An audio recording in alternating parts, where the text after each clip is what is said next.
नमस्कार दोस्तों, आज की वीडियो का शीर्षक है शिव, गणेश और पार्वती, गणेश के जन्म की कथा। शिव एक तरह के घूमते फिरते रहने वाले पति थे। वह लगातार कई सालों तक घूमते रहते थे। वे कहीं भी चले जाते थे। उन दिनों कोई सेल फोन और ईमेल नहीं हुआ करते थे, इसलिए जब वह जाते थे तो पार्वती का उनके कोई संपर्क नहीं रहता था और वह काफी अकेलापन महसूस करती थी। साथ ही शिव की प्रकृति को देखते हुए उन्हें मानव मूल का नहीं, यक्ष स्वरूपी माना जाता था, इसलिए पार्वती उनके बच्चे को जन्म नहीं दे सकती थी। तो अपने अकेलेपन और इच्छा के कारण और मातृत्व भाव की वजह से उन्होंने एक शिशु को बनाने और उसमें प्राण फूंकने का फैसला किया। उन्होंने अपनी एक चीज ली, अपने शरीर पर लगे चंदन के लेप को तेल के साथ मिलाकर एक शिशु का रूप दिया और उसमें जीवन डाल दिया।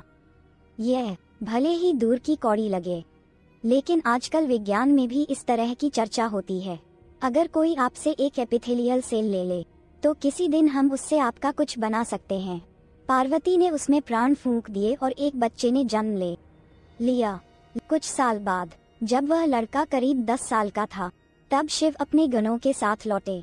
पार्वती स्नान कर रही थी और उन्होंने उस छोटे बच्चे से कहा, ध्यान रखना कि कोई इस तरफ न आने पाए। लड़के ने कभी शिव को देखा नहीं था, तो जब वह आए, लड़के ने उन्हें रोक दिया। शिव दूसरे ही मूड में थे, रुकने के लिए तैयार नहीं थे, तो उन्होंने अपनी तलवार निकाली और लड़के का सिर काट दिया। फिर पार्वती के पास आए। जब पार्वती ने उनके हाथ में खून लगी तलवार देखी, तो वह समझ गई कि क्या हुआ। उन्होंने लड़के को सिर विहीन वहां पड़े देखा तो उनका गुस्सा भड़क गया। शिव ने उन्हें समझाने की कोशिश की, कोई बात नहीं, वह तुम्हारा असली पुत्र नहीं है।